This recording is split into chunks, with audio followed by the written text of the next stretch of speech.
Hey everyone, my name is Colin Christopher. I'm the Policy Education Coordinator here at Network. And today we're going to be talking about how to advocate. This presentation is geared specifically for those going to IFTJ here 2015, but a lot of the tips are transferable to how to advocate in general. So you can use this beyond this year. So at Network, we're really focused on not just advocating to make ourselves feel good, but also to be effective, right? We're very busy. We have a lot of other things going on, and it's really essential that we use the resources we have in the best way we can do. So first part is, what's the problem? We need to think about what's going on. What's the pain? Where is it coming from? And how does that translate into a policy or no policy? And some people think that this is kind of like a throwaway step, like, oh yeah, duh. But really it should be thought about seriously because you can get off track from the very start. So do some background research, do your homework. No one has to be an expert at this. There are plenty of experts in Washington, D.C., and there are a lot of unfortunate decisions that are made. So it's not a lack of expertise in an issue. Oftentimes what's missing is the advocacy piece, is people's voices being heard, their stories being told. That's where you come in. So understanding a little bit of background info goes a long way. So it's really essential to understand that social justice is like a pomegranate. If you cut it in half and you try and eat the whole thing at once, you're going to get stuff all over your face, and there's going to be juice all over and that little white stuff between the seeds. You have to take it seed by seed, and you have to understand that it's something that you have to do issue by issue. So you need to understand your short and long-term goals, what the political reality is on the ground, what your resources are. Know who you are and what role you play. You may not be the person that's going to, influence the senator to make the vote, but you may know someone who knows them. That may be your resource. That may be your role. And then understand your team's strengths. Who on your team is providing opportunities that maybe other members of your team are not. And consider that when you're putting together a coalition. So start by defining your victory. Be specific. What does it look like? Be realistic, but be bold and stay true to your values. So power mapping is a really important thing to do. Like I said, the more time you spend up front defining what you're doing and why you're doing it and what it might look like, the better chance you're going to have at being successful. So understand who the key players are, right? Is it your senator? Is it your representative? Is it a business leader? Is it someone in the faith community? Is it a donor? Is it a university? Understanding who you want to target is essential. So if you're interested in immigration reform, right, and you know that there is a politically moderate leader of faith in the community, and they're undecided on immigration, let's say, that might be a really important target. Maybe they're your way to influencing your representative. So pressure points, this kind of gets into pressure points. Figure out what they are, right? What are the levers of power, and who influences what, right? Is it votes? For example, in Wisconsin, Senator Johnson is up against former Senator Russ Feingold for re-election, right? 2016. He's down in the polls. So if there's an issue that is a contentious one, you might be able to influence Senator Johnson through votes. If enough people call in and say this is really important to them, and it's an issue that maybe some Republicans support and some Democrats support, you may be able to influence him in a way to your liking because he needs your vote. Now, a different example is someone like Chuck Schumer. He may be influenced on the earned income tax credit, for example, in a way that doesn't relate to votes. He's in a secure seat, but if a number of business leaders or a number of faith leaders in the Jewish community in New York voice their concerns about not making it permanent and how it needs to be permanent, that might be a better strategy than having 1,000 people call his phone line on one day. So you need to see what's going to be more influential on a certain representative or business leader, or depends on what you're working with. Others are more focused on media. Some of them, they just like it, it's their personality, or it may be important for influencing them for a different reason. Public perception, obviously money, donations, and timeline. Sometimes they're up against a hard deadline, and you know that, and you can use that to your advantage. So really do your homework. What is the situation? What's going to influence the representative or the person who holds the power and the decision maker, and trying to think of strategies to influence them, to push their buttons, and to really make them think that your idea is something that they should support. Oftentimes people jump to tactics right away. Okay, so we're gonna do this, we're gonna get a rally, and it's really important to start from the beginning, like I said, and that initial setup is gonna allow you to be much more effective with what you do later on. So don't jump to tactics right away, but eventually, once you do those previous steps, jump into tactics, right? So is it a Capitol Hill lobby visit? Is it an in-district lobby visit? Is it an op-ed? Is it a letter to the editor? What is it? A call-in, a petition, an email? Maybe it's civil disobedience, right? But it's important to understand the mixture and to understand what your resources are. They did a survey of Congressional Hill staff, and they said, what is the most influential contact that a constituent can have on a representative? And the answer was an in-person lobby visit. They get lots of letters, they get lots of emails, they get petitions, right? They get calls. It doesn't mean these things are insignificant, but in comparison to an in-person visit, it's not even close. They said that an in-person visit is more influential than any other kind of contact that a typical constituent can have on the legislative process. And really what it is, it's because there are a lot of statistics floating around in DC, and there's a lot of policy wonks, but they don't hear a lot of real stories. They don't interact with a lot of real people, right? And because of that, when they do hear a story, and if it's delivered in a compelling way, they remember it, and it has an influence on them. I think a lot of people think of representatives as drones, as robots on the Hill, right? But they are people too, and they do have hearts, believe it or not. And they can be affected by people's real life stories and struggles. So don't forget that. If you're not able to get to the Hill, that's fine. You don't have to come to Washington, D.C. It's really effective, though, even if you do go to Capitol Hill and have a meeting with a staffer or the representative themselves. And let me say, sometimes the staffers are actually even more important to talk to than the actual representative, because the staffer may be the expert in that on that topic. They may be making one of the final decisions on the issue, and they may tell the representative, this is how you should vote, and they may just follow them. So don't think just because you have a meeting with a staffer that it's a waste of time or it doesn't really matter. That may actually be the opposite. So remember that. But if you have a meeting with someone on the Hill, make sure to follow up in person at your in-district office as well. Build a relationship with the office, the Hill office, the in-district office, and make sure that they know that the other office has been visited. It's through that relationship that something can really happen. Let me give you an example.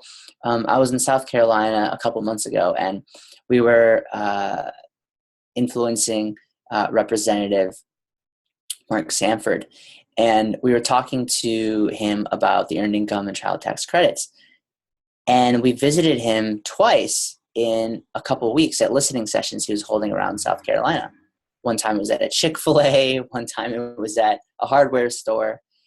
And a week and a half after the visit at the hardware store, he personally called one of our team members, and this guy named Jim, just average guy, and said, Jim, like, I've made a decision and I agree with you. I think I'm going to support permanence in the earned income and child tax credit. He changed his position, and I'm not saying it's just because of what we did, but the point is that there was multiple contacts with him. We continued to push him in a respectful way, but building a relationship with him. And he recognized Jim the second time at the hardware store. So it's building that personal relationship, that familiarity, like any other kind of relationship with any other kind of influence you have in someone's life. The more that you spend time with them, the more they're going to probably listen to you. The other interesting thing to note is that it's not just in-person visits. Sometimes an op-ed or a letter to the editor can be really effective, especially if you're in a time crunch. You can't get to their office. They don't have meeting space available. And they're the kind of person who is high profile, and getting an op-ed in a major media market is a big deal. Getting a letter to the editor turns up a lot of interest and gets a lot of back and forth on the issue. So consider that as well. That's probably the second most effective form of influencing legislators. However, in certain situations, it's even more influential, depending on if you can get that in and at the paper. Okay, so I'm primarily going to be talking today about lobby visits, as they're the most influential, and many of you will be going on them on Monday after IFTJ, talking about immigration and human rights in Central America and climate justice as well. Face-to-face interactions, like I said, are huge. They remember your faces oftentimes, and they remember your stories more than anything. So this is just a sort of summary of how a lobby visit can be structured. There are some additional tips that are at the end of this presentation. Please go through all of them. There's only maybe like 6 or 7 more slides after the ones that I'm going to present right now, and read them over before you go into your lobby visit. It's all about preparation. If you put even a half an hour of preparation into your meeting with the group of people who are going to be going, it will go 4 times more smoothly than if you just showed up. Unless you've done this many, many times. Even if you've individually done a meeting before, but you've never done it collectively as a group, it can be really helpful to practice. So first of all, step 1, intro, thank you, right? So you get into the meeting room, first ask how much time do we have so you know what you're working with. Sometimes it's 5 minutes, sometimes it's 45 minutes. Know what your parameters are. Thank the representative or their staff for their time. Have one person explain who you are, how many people your organization may represent, whether it's if you're a faith leader, say my congregation is 4,000 people, or if you're a teacher, you can say I'm representing our school, which is 450 students, whatever it is. Tell them quickly why you're there. We're here to speak with you about the importance of human rights in Central America and how that relates to our immigration system. And then have each person go around the room quickly introducing themselves with their name and where they're from. And especially if they're within the congressional district of the person you're speaking with, make sure they know exactly what town it is. Even if the person isn't a voting age, it's still helpful. And then identify a positive thing the representative has done related to this issue. You want to start the meeting off on a positive note. You want them to feel comfortable. You don't want to push them against the wall at the very beginning of the meeting. This is a friendly exchange, and so you want to thank them for their time and introduce yourselves, but also say thank you for, working on this issue, or thank you for co-sponsoring a bill, or 5 years ago you made a statement that related to this. Come up with something, and sometimes you're going to have to dig. If a lot of people are really against your issue or have been stalwarts in preventing certain legislation from passing, you're going to have to dig and be creative, but come up with something. I know you can do it. 2, explain faith. So this is really essential. What separates you from going into this meeting from many other people is your faith is driving you. And you're coming from a place not of special interest related to money, right? You're coming from a place of the heart. And not many people, frankly, get many visitors on Capitol Hill or in their district when people are speaking from their heart. It's sad, but it's true. So when they see it, it's a different tone. It sets the stage in a different way. People become oftentimes more relaxed, and there's a calmness, right? And that makes sense, right? That's what faith is. So if you are a person of faith, explain it. And it's not preachy. It's not condescending, right? It's coming from a place of authenticity. Be authentic, be you. Some people even pray. They say, can we pray? Let us pray. And feel the moment, though. If it's awkward, if it's weird, if it's not you, don't force anything. Some people say, I'm coming from as a person of faith, and the belief that those who have been downtrodden and have been prevented from realizing their potential in our society, I believe it's our responsibility to give them another opportunity. Whatever it is, make it authentic. Facts and figures are fine, but what really is important is that you tell the story. And if you're a faith leader, do not forget to tell them that. It's really, really important. 3. So remember to restate your position, why it's important, and then ask for the member's current position. Sometimes they might have even changed in the last 2 weeks. You would even know it. Listen to their answer without interrupting them. 4, personal story. This is the heart of the meeting. This is why you're there. They don't hear personal stories from people themselves. If you have a personal story yourself, tell it. If you have a group of 10 people, find out the 3 stories that are most effective, that are most compelling, and people who are able to deliver it, right? A lobby visit is kind of like a dance. It's a choreographed dance that looks impromptu. That's the key. So you need to practice in advance. The person telling the story, the personal story, especially the last personal story that you deliver, between 1 and 3 personal stories is usually best in a meeting. It needs to be well rehearsed, and have that person sit closest to the staffer or representative if you can. Step 1 is start vulnerable. So say something like, last year, if you're talking about, for example, the earned income tax credit and child tax credit, you can say, last winter, I had my heating bill shut off, and if I didn't get money back from the earned income and child tax credit, we would be in a homeless shelter last winter, right? Start vulnerable, make it real. You don't have to build up saying, it was a Sunday and this. No, just get to the point and be vulnerable. But make the story short and compelling. No more than 2 to 3 minutes. Sometimes a minute story is fine, but I would say a 3-minute maximum on your story. And then connect it back to policy. So because of the earned income tax credit and child tax credit, I was able to pay off my heating bill. I was able to buy my kids some extra winter clothes. I got a car so I didn't have to wait for the bus, and I was able to take care of them when I got home from school and work every day. And it's because of this that I was able to spend more time with my family, and that we're still living in our home and not in a homeless shelter. It's because of the earned income tax credit and the child tax credit that I had certainty. Businesses have certainty. People need certainty too. Please make it permanent, right? So that's the starting vulnerable. It's short and compelling. And then I connected it back to policy. Now, that's a short version of a story. You can obviously tell more details than that. But the point is that those are the most important points. And at the very end, you need to make a specific ask. Like, Senator, will you vote to make the earned income and child tax credit permanent? And will you expand it to those folks who are not receiving it, who are younger than the current age limit?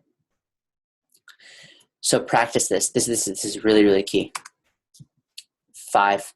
So when you're making your ask, be concise, be specific, and make sure that when you do the ask, they know exactly what you're asking them.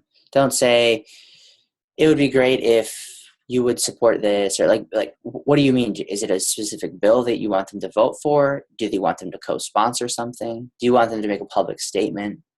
What do you want them to do? They should walk out of that room crystal clear as to what you're asking. And respond to any ambiguity. Sometimes they'll try and throw some things in the mix to make it murky so they don't have to really answer. They can wiggle out, and they're quite good at doing this, right? It's kind of their job in many ways. But you got to remember, they are a guest in your office. You are their boss. They're not your boss, right? It's a privilege to serve public office, and it is your office. So go in there with confidence. And when you make that ask, don't go like begging. Don't think of like this is like pretty please. No, like this is your job, and we're asking you to do this. Be firm, be polite, be friendly, but know that that's the situation. So don't be intimidated by all the fancy things around you. You'll get comfortable probably as the meeting goes on. And make sure you give them a clear time frame on your ask. By next week, by next month, tomorrow, via email, via phone, we want a press statement. Whatever it is, be specific. Now, they may push back. They may say, no, that's ridiculous. We can't do that. The numbers just don't add up, or I don't understand what you mean, or, this is not what we believe. Be ready for the one or two things that you predict they're going to say in relation to your ask. And if you do your homework, you should be able to know what their position is in advance, or have a guess as to what they may come back at you with. If you're prepared with a response in the meeting, you can give that response. If you don't know the answer to their question, well, how are you going to pay for that? If you don't know the answer to that question, just say, that's a good question. I don't know the answer to that, but I'll get back to you. So many people in DC think they know what they're talking about when they really have no idea what's going on. And they're going to talk around, and they're going to give you all this jargon. They don't actually know what's going on. If you just say, I don't know, but I'll get back to you on that, people respect that. Make sure you get their card, exchange emails, and make that connection. It's okay if you don't know the answer. And then at the end, repeat the ask. The very last thing it should be, and this should probably come from the person who has the most compelling story. They should make the ask again. Close the deal. And repetition is really important. And remember, if you don't have a personal story yourself, if you don't have someone in your group who's from, Central America, who came up from El Salvador on the train and is now looking to have immigration status, and you just know someone, you can tell their story.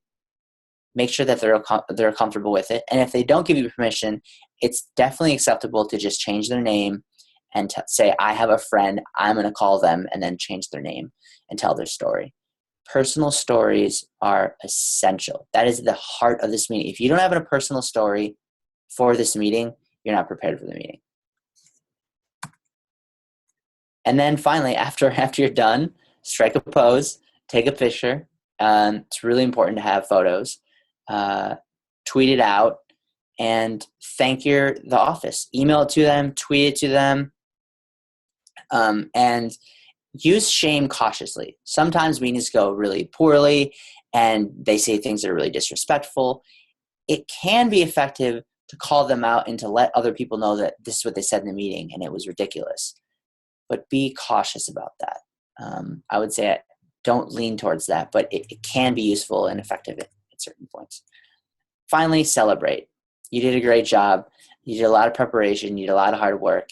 And reflect upon your pre-meeting nerves and your post-meeting confidence. It's really important to remember that you can do this. And with a little bit of preparation, you can be quite good in a short amount of time. And remember, follow up with a thank you email. Thanks for meeting with us. Really appreciate you taking the time. And build that relationship. Remember, it's about relationships, personal stories. All right. I think that's it. You can look through the rest of these slides that I've collected here, and make sure to read through them, practice with your team, and remember, have fun. Take care.